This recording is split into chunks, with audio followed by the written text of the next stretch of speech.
Ahoj, vítam vás pri ďalšej epizóde podnikateľského podcastu Podnikast. Moje meno je Peťo Chodelka a každý štvrtok sa v Podnikaste rozprávam so zaujímavými hostiami o biznise a investovaní.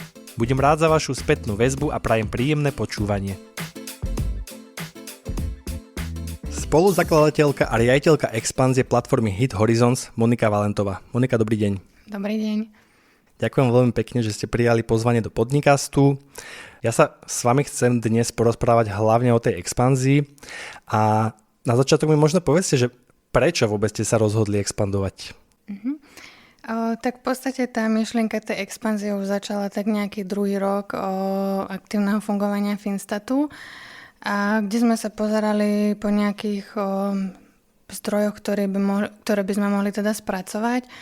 A v podstate Finstat aj celý návrh tých produktov, aj produkcia funguje na nejakej zákazníckej spätnej väzbe a ich potrebách. Čiže už na začiatku teda nejakí zákazníci sa nás pýtali, že či je možnosť aj spracovanie nejakých zahraničných dát, lebo robia biznis teda aj mimo Slovenska. A Slovensko teda je taký akože nie úplne najväčší trh v tej Európe, čiže sme tam videli taký veľký potenciál, preto sme sa teda začali pozerať po rôznych zdrojoch a už teda sme mali takého chrobáka, že ideme teda ďalej. Takže dalo by sa povedať, že to bol na nejaký podnet vašich zákazníkov? Áno, určite. Aj teda náš. Dlho sme sa teda pohrávali s myšlienkou, že Česko, tým, že Slovensko a Česko sú také spojené ekonomiky a veľa sa obchoduje, len bohužiaľ v tom Česku nemajú úplne také dátové zdroje ako na Slovensku, takže sme sa potom pozerali ďalej. V angličtine je taký výraz, že customer centric, to znamená zameraný na toho zákazníka. Považujete sa vy za customer centric firmu? Ja si myslím, že určite áno. Ako zbierate ten feedback? Je to niečo systémové, alebo proste e-mail vám príde feedback, spätná väzba a dáte to niekde do túdučka, porozprávate sa o tom? Na začiatku, keď sme mali teda tých zákazníkov trošku menej, tak to bolo tak, že sme, teda každý obchodiak mal svoje portfólio firiem, o ktoré sa staral, a pokiaľ si zakúpil ten produkt, tak za nejaký čas teda mal tam naplánovaný call, aby sa s tým zákazníkom porozprávať, dostal od neho nejaký feedback. Jednak sme sa chceli uistiť, že tí zákazníci ten produkt používajú, lebo v podstate ten biznis máme založený na tom, že sa tie firmy vracajú k nám. Máme teda aj celkom dobré čísla, máme vyše 80% retenciu, áno. Čiže 80% retenciu vyše, a tí zákazníci sú spokojní a my chceme tiež docieliť, že aby sa vraceli, lebo z toho vlastne máme najviac teda peniazy nie z toho prvého roku, ale z tých rokov potom. Takže vždy sa snažíme mať taký vzťah s tým zákazníkom, že nám môže dať ten feedback. Snažíme sa ho takisto motivovať, aby používal všetky vlastne aspekty toho produktu, lebo čím viac a na viacerých oddeleniach to využívajú, tak máme väčšiu šancu, že predĺžia. A ako v praxi u vás vyzerá potom to spracovanie tej spätnej väzby? Povedzme, že príde spätná väzba od zákazníka, že by tam chcel mať, ja neviem, vymyslím si, rozdelený zisk podľa nejakých kategórií. Čo potom s touto spätnou väzbou urobíte? Máme teda na to nejaké procesy, že to jednak na tých sales meetingoch, lebo väčšinou tú spätnú väzbu dostanú teda tí salesci alebo key account manažery, čiže jednak to preberáme na týždenných meetingoch, máme teda aj nejaký file, kde to zapisujeme a pozeráme sa, že čo sa teda najviac opakuje, čo sa teda dá urobiť, čo sa nedá urobiť. Samozrejme, nie všetko vieme spraviť. Na začiatku sme boli takí, že sme sa snažili úplne urobiť všetko pre nich a potom sme si už museli dať stopku, lebo to bolo neudržateľné teda. Lebo to musí byť asi taká, ako by som to povedal, že je to taká tenká línia, že či fakt robiť všetko, čo tí zákazníci chcú, alebo ísť tým svojím smerom, že predpokladám, že sa to tam trošku bije. Áno, no, ako vravím, tie prvé 2 roky sme boli tak náročné kvôli tomuto, že potom tí zákazníci si vlastne zvykli, že sme tie veci robili rýchlo a museli sme ich teda spomaliť, lebo začali sme mať teda aj oveľa teda také sofistikovanejšie procesy, testovali sme tie veci, lebo už keď sme zmenili niekde jednu vec, tá jedna vec nadväzovala na nejaké iné veci, ktoré sme museli potom skontrolovať a už to bolo teda náročnejšie, tým, že sme mali viacero tých produktov a tie náväznosti tam boli silnejšie, čiže museli sme to tak spomaliť trochu viac. A viac sa teda rozhodovať, že čo áno, čo nie, čo pôjde do produkcie a kedy to pôjde do produkcie, ako to je veľmi dôležité. Rozumiem. Poďme sa pozrieť na tú expanziu. Spomínali ste Česko. My máme v Čechách firmu a ja viem, že tam tie dáta sú úplne na inej úrovni ako na Slovensku. Majú tam Justice, CZ, to je asi taká verejná databáza dát. Je niečo iné ešte okrem Justice? Majú tam obchodný register tiež a potom ešte spracovávame jeden zdroj dát, ktorý si neviem spomenúť, ale to je podobné ako konkurs reštrukturalizácie u nás. Spomeniem si potom, sa vrátime k tomu. A v podstate v Česku už to dlho veľmi riešime, to Česko, aj od začiatku vlastne, ako som vo Finstate stále hovoria, že teda oni majú nejakú ambíciu to urobiť tak, ako to máme na Slovensku, tú legislatívu, ale stále sa nejak nevedia k tomu dokopať, alebo proste nie je nejaká dobrá doba pre tú vládu, alebo ktorá tam je, že to naozaj pustia. My sme boli aj na nejakých rokovaniach ako poradcovia, konzultanti v tejto problematike a čakáme, že oni tie dáta majú, ale nie sú digitalizované. Čiže by sa museli nejako manuálne ručne prepisovať, čo je veľmi nákladná vec. To som sa presne chcel opýtať, že vlastne kde je ten problém, že či to je problém, že tie dáta nemajú, alebo teda, že ich majú a... Tie dáta sú vždy problémy v digitalizácii, lebo tie dáta väčšinou sú na papieri niekde.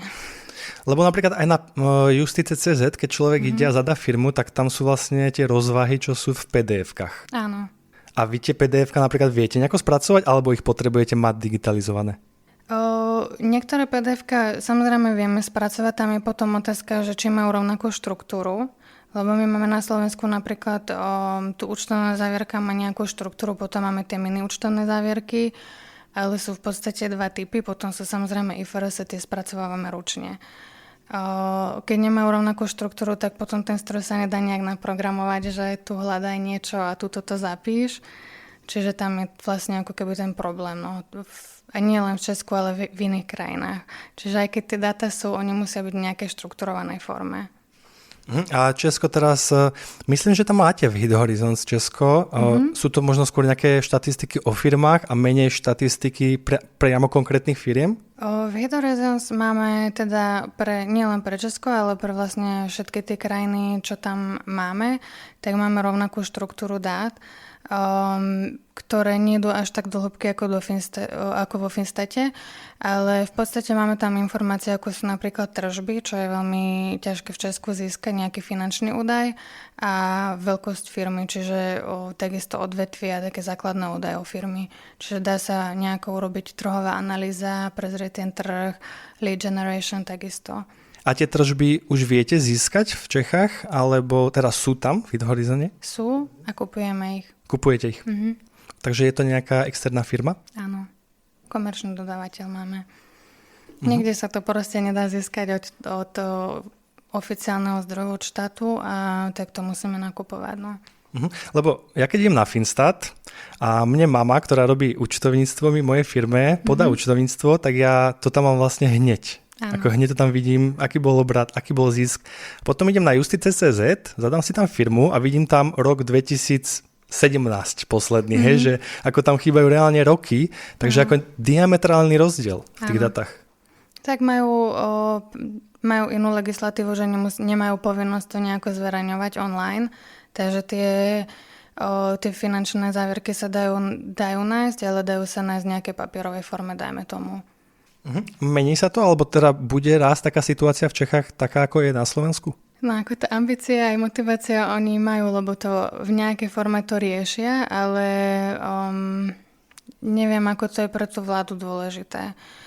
My ten trend vidíme, že sa otvárajú aj iné ekonomiky, že púšťajú nejaké datasety, že tie sa snažia ako keby digitalizovať a transparentniť viac to podnikateľské prostredie, že je tam taký ten trend toho otvárania tých dát.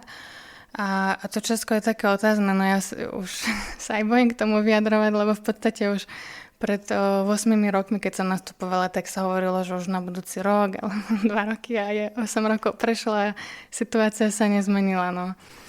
Rozumiem. Čo sa týka tých dát, vraveli ste, že v Čechách si to nakupujete od externej spoločnosti. V ostatných krajinách k tomu ako pristupujete? My sme teda kúpili všetkých tých 60 krajín s tým datasetom viac menej rovnakých pre všetky firmy. Čiže sme to nakúpili celé ako dataset. Celú od jednej Európu. firmy? Od jednej firmy, áno. Chceli sme to teda napájať krajina po krajine, ale strašne dlho by to trvalo, lebo tie vyjednávania, napájanie jednotlivých zdrojov a parovanie tých firiem trvá nejakú dobu. A stojí to nejaké peniaze. Našli sme teda dobrého dodávateľa, ktorý nám dodal celú tú databázu a teraz vlastne napájame popri tom tie lokálne zdroje, ktoré sú teda kvalitnejšie a máme tam nejaké aktualizácie, ktoré sú častejšie a vieme si to sami kontrolovať. Neviem, či to môžete prezradiť, ale koľko stojí taká databáza? Tie dáta sú veľmi drahé, čiže pre tých, čo si myslia, že je to nejaký, že netreba tam nejaký vstupný kapitál ako do Finstatu, keďže tu tie dáta máme zadarmo, tak je asi na omyle, ale je to v desiatkách a 100 000. Eur. Eur, áno. A čo týka... Ročne. Je takto, čiže vy ich nekúpite raz a máte ich? To sa musí aktualizovať a musí sa každý rok platiť nejaký poplatok. Rozumiem. Tak to sú riadne čísla. No. A čo týka Finstatu, tak tam tie dáta beriete odkiaľ? Tam predpokladám, že ich nenakupujete od nikoho. Vo Finstate máme väčšinou tie zdroje štátne, čiže finančná správa, obchodný register, obchodný vestník a takisto nejaké dlhové zoznamy z sociálnej poisťovne, zo zdravotných poisťovní. A to sú všetko zdroje, ktoré vlastne tie inštitúcie publikujú sami zadarmo. Máme tam aj nejaký možno 1-2 platené zdroje, ale to sú také bonusové, ale core toho Finstatu, akože samotné tie zdroje a dáta sú zadarmo. Potom samozrejme, že tam sú náklady na tie spracovanie tých dát a aktualizáciu, aby to teda bežalo. A tie dáta sú dosť aktuálne, to znamená, že idú aktuálne od tých verejných inštitúcií? My to máme odsledované, že ktorá tá inštitúcia kedy aktualizuje ten zdroj a my ho aktualizujeme teda hneď na to.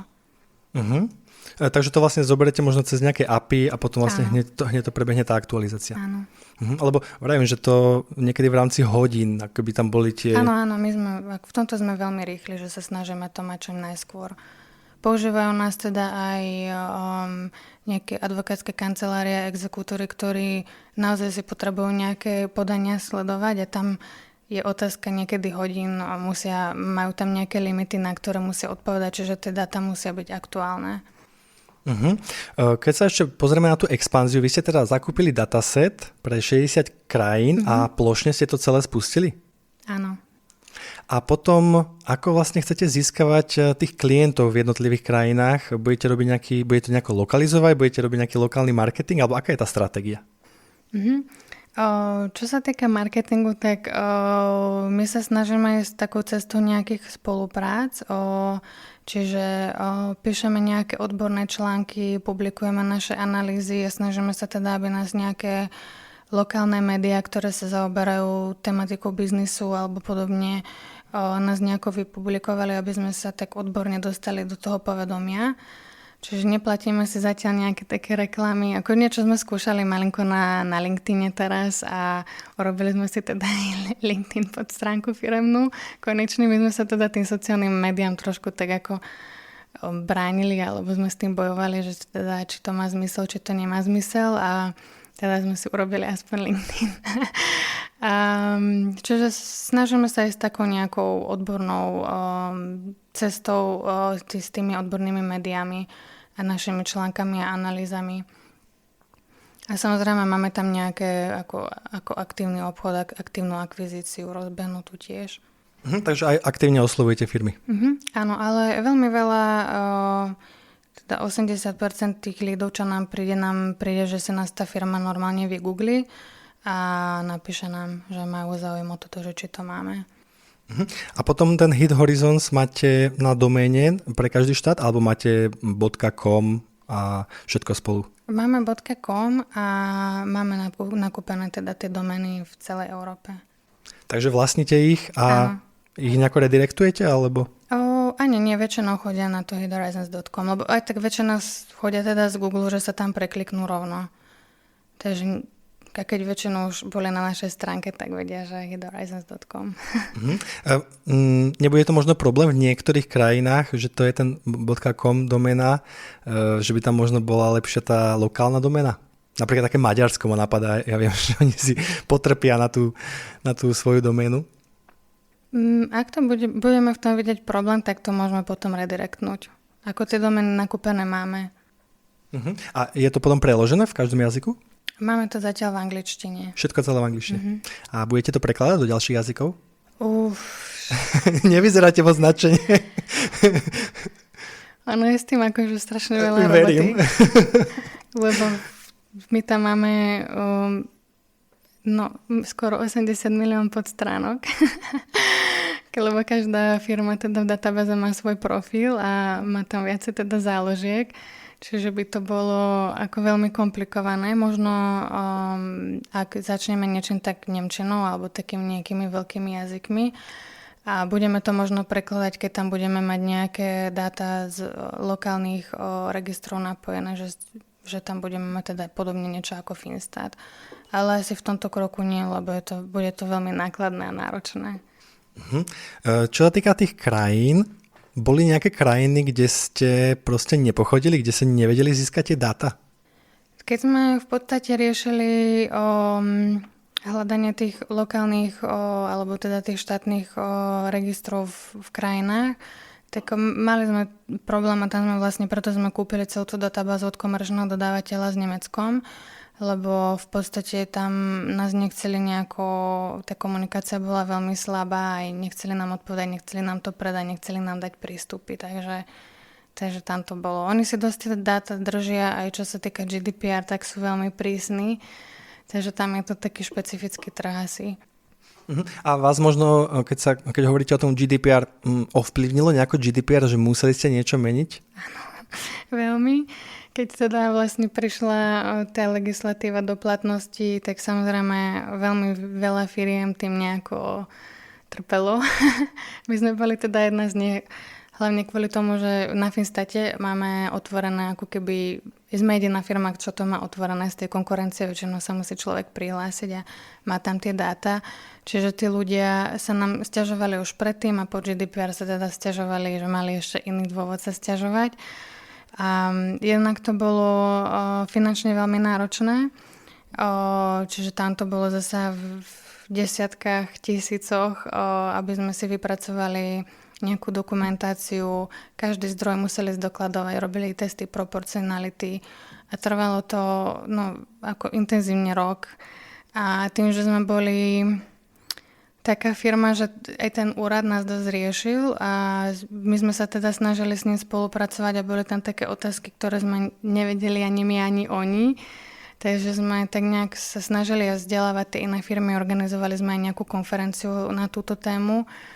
A samozrejme, že sme to chceli mať všetko OK, čo sa týka zákona, lebo snažíme sa teda propagovať tú transparenciu, len niektoré otázky naozaj, že ani ten úrad nevedel a že podľa mňa doteraz to nie je úplne vyriešené ani z ich strany, ale tak videli, že sa snažíme a aj ten feedback zapracovať a samozrejme ešte teraz v podstate nám to riešia právnická firma, všetky tieto sťažnosti alebo možné nejaké otázky. A bolo niečo, čo ste museli potom z Finstatu stiahnuť? Napadá mi napríklad tí majitelia tých spoločností, ich mená?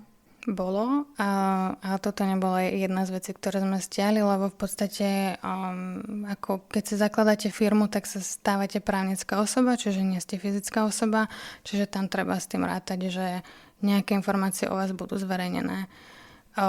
To si teda veľa ľudí tak nevedelo dať do hlavy, ale čiže niektoré veci sme museli stiahovať, tam boli nejaké kontaktné informácie z nejakého jedného zdroja a ešte niektoré veci sme pozatvárali, aby to nebolo verejné iba pre tých platiteľov.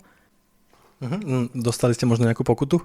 Pokutu sme nedostali, zatiaľ sme nemali dôvody dostať, lebo snažíme sa všetko riešiť tak, ako to máme. Aj tie otázky, ktoré tam boli v takej nejakej šedej zóne, tak sme to komunikovali s tým úradom a chodili sme teda na stretnutia. Tam sa potom aj menil riaditeľ, takže to bolo také niekedy komplikované, ale pokutu sme zatiaľ teda nedostali. A teda, ak to správne chápem, že je firma, nejak sa volá, má nejakých vlastníkov a teda ich mená môžeme zverejniť, ale napríklad ich rodné číslo už nie. Rodné číslo nie. Väčšinou sa zverejňuje len meno a adresa u nás.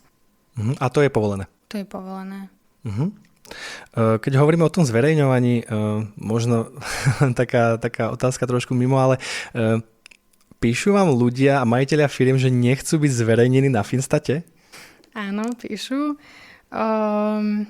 Na začiatku, keď sme začínali a nevedeli teda tú legislatívu a bol taký akože boom Finstatu, vtedy to bolo veľmi náročné psychicky, lebo napríklad som to riešila aj tieto sťažnosti, ako boli sme len ja a Filip.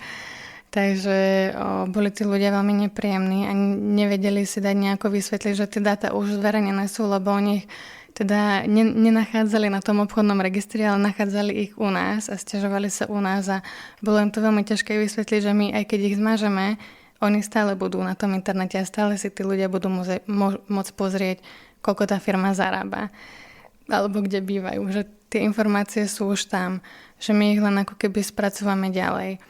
A máme teda sťažnosti doteraz, máme na to full-time človeka, ktorý to vybavuje skoro, takže sa to rieši, no. Dostali ste možno nejaké žaloby?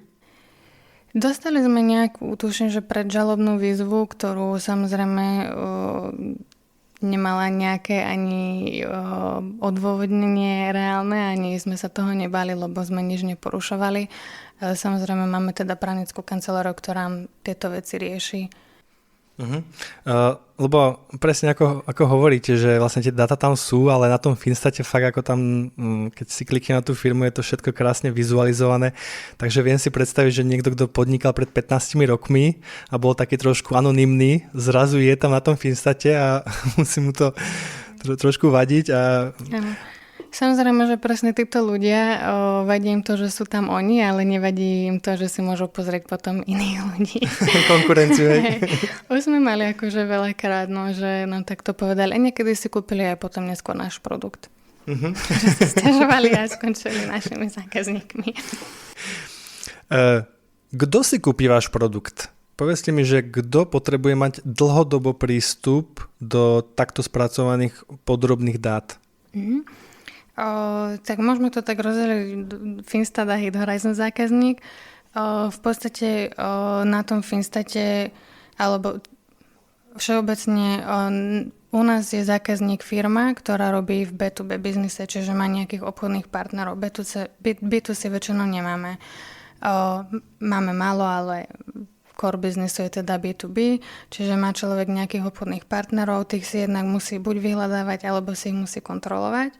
To je teda taký základný use case na tom Finstate a na Hit Horizons je to práve skôr o tom vyhľadávaní a nejakých trhových analýzach.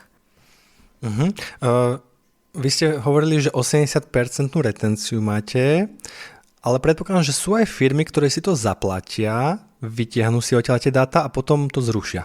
Áno, sú. Niektoré firmy naozaj potrebujú ten produkt jednorázovo, že majú nejaký projekt, potrebujú k tomu dáta, tie dáta si vytiahnu, alebo proste kým spracujú salsaci ten nejaký zoznam, tak ono to trvá, čiže oni si to nejako posťahujú a potom to spracovávajú, potom keď sa im to minie, tak sa zase k nám možno vrátia. Ale máme samozrejme aj takých voláme ich kategória špekulanti. Tak samozrejme, že sú, že si to povyťahujú a potom sa k nám už nevrátia, ale tak to je, myslím si, že všade je normálne. A potom to členstvo sa ako platí? Mesačne alebo máte len ročné členstvo? Máme ročne len. Iba ročne? Ani inak sa nedá? Väčšinou nie. A viete nám prezradiť cenu, že ako sa to pohybuje? Viem. Teda Finstat, máme tam nejaké produkty, najlacnejšie je 95, ten, čo sa predáva na najčastejšie premium, tak je za 350 eur na rok, čiže to nie je ani nejaký veľký náklad pre tú firmu. A potom tam máme samozrejme produkty, ktoré sú už v tisícoch. Ten najdrahší, taký najpredávanejší, ktorý je v ceníku, je tuším za 2000 niečo. Teraz presne zabudla, že koľko to je. A tie hydrorazens produkty sú trošku drahšie, lebo za tie dáta musíme platiť, čiže tie náklady sú tam vyššie, je tam viacej krajín. Čiže tam sú tie ceny už v tisícoch. Ale do desiatok tisíc? Do 10 000, áno. Do 10 000, hej? Stále veľmi porovnateľne nízko s konkurenciou. Ale presne som chcel povedať, že nie sú to až také vysoké čiastky. Áno. Ako tí ľudia, ktorí robia s tými zahraničnými dátami a kupujú si už tie produkty, tak vedia, že tie ceny sú vyššie, vedia, že tie dáta sú ťažšie dostupné, čiže tam nemáme nejaký problém, lebo v porovnaní s konkurenciou naozaj sme stále cenovo dostupnejší a to si chceme teda aj nechať, aby teda aj malé a stredné podniky mali možnosť si kúpiť tú databázu, ktorú by si inde nemohli kúpiť, lebo proste na to nemajú peniaze. Poďme sa trošku pozrieť na vás ako firmu Finstat. Vy ste mali minulý rok tržby 1,6 milióna eur, čo som našiel na Finstate, ale takmer žiadny zisk. Povedzte mi, že aká je vaša stratégia? Reinvestujete všetko naspäť? Áno, presne. Ako ten zisk, čo vidno na Finstate, to je účtovný zisk. Takže tam sa to dá veľmi meniť a upravovať v prípade potreby a tým, že máme teda veľa nákladov a všetok zisk, ktorý máme, akože podnikateľský zisk, tak ten vlastne investujeme do expanzie. Aká nákladná je vôbec taká expanzia? Napríklad teraz v rozhovore na Startupe ste spomínali, že rozmýšľate o USA. Aké nákladné je dostať sa s Finstatom, alebo teda skôr z Hydrorazens do USA? No, najväčšia čiastka o tej expanzie sú samozrejme kúpa tých dát, čo som už teda spomínala predtým, že je to otázka 10 000 až 100 000 na rok. Čiže tam to je asi taká najväčšia položka plus teda ľudia. A máte to vo firme tak, že vy už keď kúpite tie dáta, už nemusíte napríklad pre tie trhy si nájsť ďalšieho človeka, že máte to už tak zautomatizované, že potrebujete hlavne tie dáta, už ich viete spracovať? Áno. Máme na toho človeka, teda programátora, ktorý už má teda viacerých, ale jeden sa venuje hlavne tomuto párovaniu dát a spracovaniu tých dát, čiže tam iba napájame ako keby nové zdroje. Viem, že vy máte investorov, čo som sa vlastne dozvedel, keď som si robil... Suverený je na Finstate. Ano, to som sa dozvedel, keď som si robil nejaký research pre tento rozhovor. Tak povedzte mi, že kto do vás investoval? Čiže my sme mali ako dve etapy investičného procesu a v podstate prvú tú investíciu sme mali takú veľmi malinkú na druhý rok asi Finstatu a vtedy do nás investoval teda Šimon Šicko z Pixel Federation, pozdravujem. Potom teda do nás investovali Zajacovci z ESETu, teda Anton Zajac a jeho syn. Bol tam chvíľku Kenneth Ryan, ktorý je vlastne riaditeľ KPMG, ale ten musel teda odísť v rámci konfliktu záujmov. A potom druhé kolo teda investície sme mali už aj zamestnancov a takých ľudí teda blízkych Finstatu a nejakých teda Filipových známych, čo teda začínali spolu v inkubátore, tak majú firmu, ktorá sa venuje hernému priemyslu, čiže riešili sme teda chvíľu aj nejaké fondy, ale to nám úplne nesedelo do tej našej stratégie, že tým, že vlastne my investujeme ten zisk, tak si ho nevyplácame hneď a radšej chceme počkať, kým sa to rozbehne a vyplatiť si ho potom, čiže je to taká ako dlhodobejšia investícia s dlhšou návratnosťou, ako teda tie fondy čakajú. A tie fondy, to hovoríte o nejakých európskych fondoch, alebo... Mali sme, teda ja som riešila to investičné kolo a mali sme nejaké VC fondy v Prahe aj na Slovensku. A takže súkromné normálne? Tak mali sme teda z Espira Investment. Oni teda podporujú aj ženy v podnikaní. A potom sme mali, tuším, nejaké konverzácie s Kredom a v Prahe bol, som zabudla. Ale takže venture capital, nie sú to nejaké štátne fondy? Hej, venture capital fondy, hej. Rozumiem. Viete povedať možno nejakú výšku tých investícií, ktoré... Teraz sme mali investíciu do 1 milióna, nebudem asi hovoriť presnú sumu. To mi úplne stačí do 1 milióna. Poďme sa trošku pozrieť na ten tím Finstatu. Koľko vás je a z akých ľudí sa skladá ten tím? Je nás cca 40. Máme to teraz tak rozdelené pol na pol. Pol týmu teda rieši len Finstat, pol týmu rieši Hit Horizons. A v podstate ten tým máme veľmi dobrý. Ja si myslím, že to je jeden taký kľúčový faktor, ktorý robí úspešnú firmou. A máme tam veľa ľudí, ktorí sú s nami veľmi dlho, čiže ako keby od začiatku skoro Finstatu, čiže nemáme tam nejakú veľkú fluktuáciu ľudí. A tá štruktúra je aká?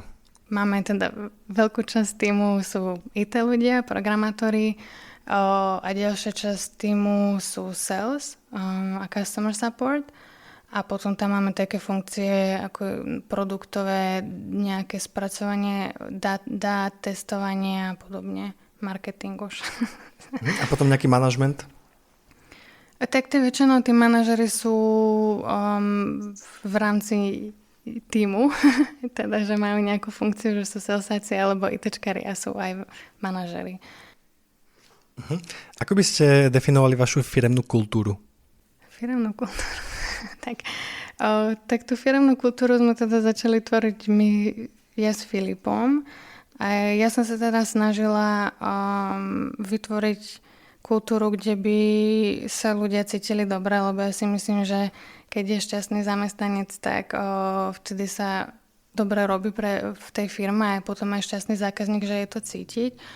Veľmi veľa ľudí z Finstatu, skoro polovica z Finstatu je tam cezo mňa nejak, že som fungovala ako HR alebo headhunter, že som teda doporučila aj kamarátov, známych mojich známych. Čiže takto nejak sme poskladali ten tým a plus potom tam prišli, samozrejme už keď mi došiel nejaký networking, tak sme brali aj ľudí teda iných, ale veľmi veľa ľudí máme u nás na odporúčanie teda. A ste čisto slovenský tým? Sme zatiaľ skoro čisto slovenský. Máme tam teraz ľudí, ktorí sú aj zo zahraničia, ale rozprávajú po slovensky.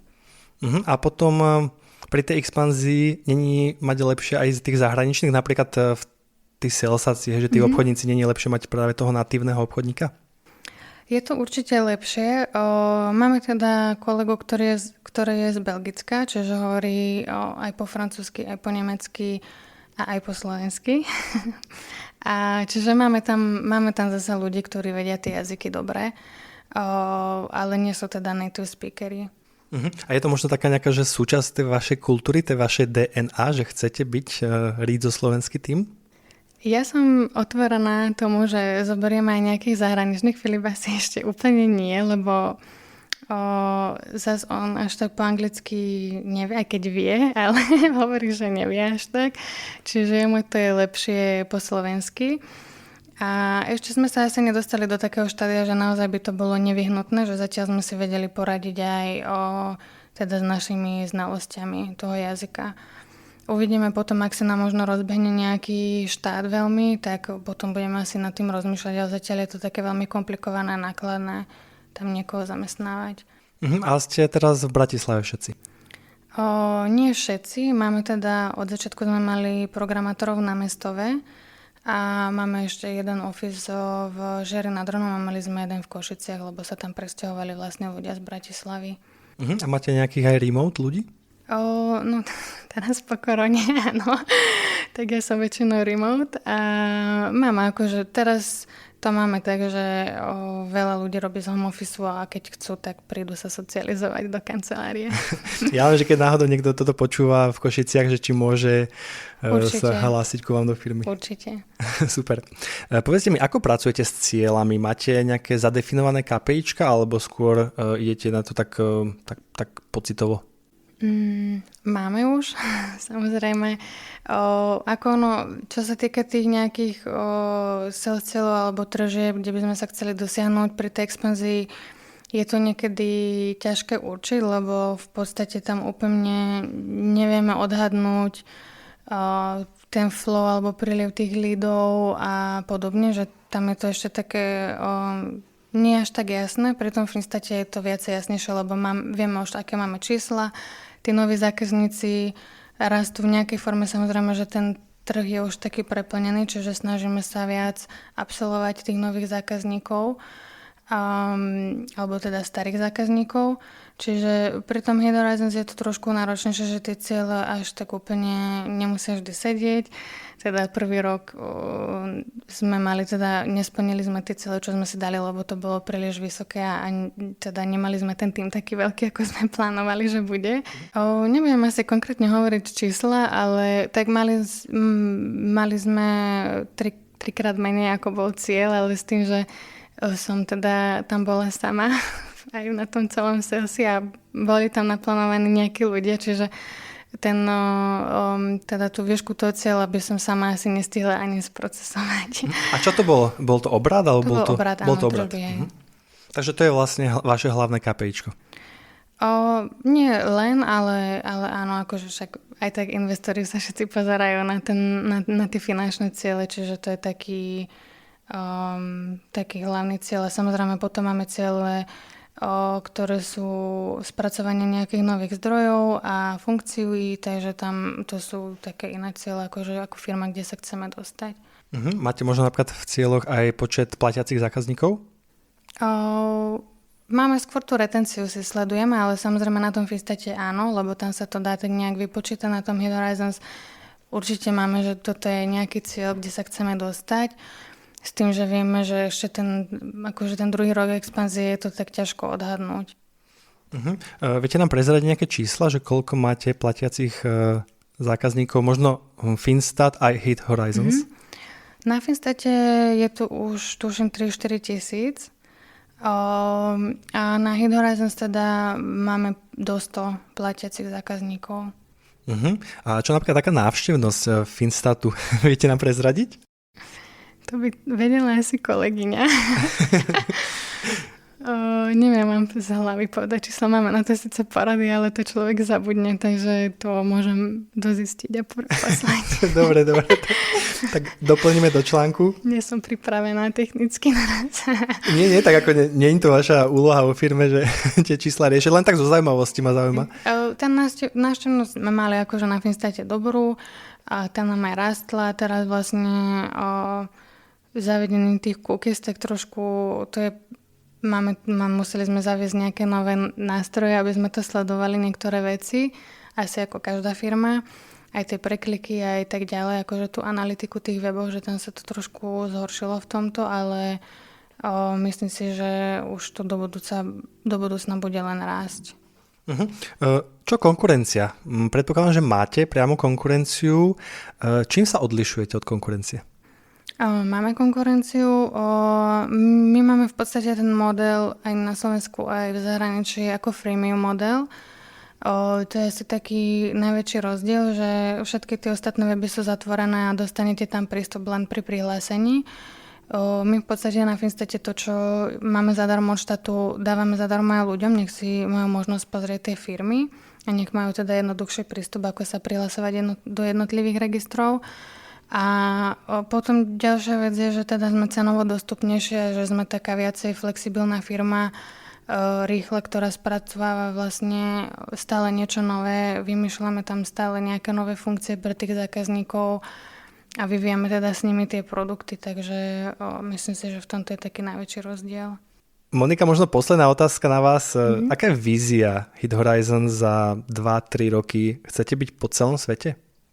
Celý svet asi za 2 roky ešte nedáme. Chceli by sme teda ísť do Ameriky, lebo už teda z viacerých strán tak počúvame, že čo Amerike, tak už začíname teda na tom pracovať a chceli by sme teda doplniť a rozšíriť tie zdroje v Európe. A potom uvidíme. Máme akože taký dlhodobý cieľ, ktorý bude teda trvať viacej ako 2 roky. Kvôli práve tej zlej dostupnosti dát a musíme počkať teda na tie legislatívy a na tie krajiny, nech to konečne otvoria a zdigitalizujú tie dáta. Takže máme tam taký náš cieľ, kde by sme chceli ísť a čo by sme chceli mať spracované, ale to bude dlhšie trvať. Takže možno potom už aj tá Česká republika tam bude, hej? No my veľmi dúfame. Počúva niekto z Česka, tak nech to pourguje. Áno, my sme súhlasím. akože pripravení, keď tie zdroje budú, tak ich spracujeme hneď. Tak lebo predpokladám, že veľa slovenských firiem má biznis, že Československo je to veľmi prepojené. Áno. Čiže my dúfame tiež, ale nie je to v našich rukách, bohužiaľ. Tak uvidíme. Tak každopádne držím palce a ďakujem za tento super rozhovor. Ďakujem aj ja veľmi pekne za pozvanie a pozdravujem aj kolegov do Finstatu. Majte sa pekne. Dovidenia.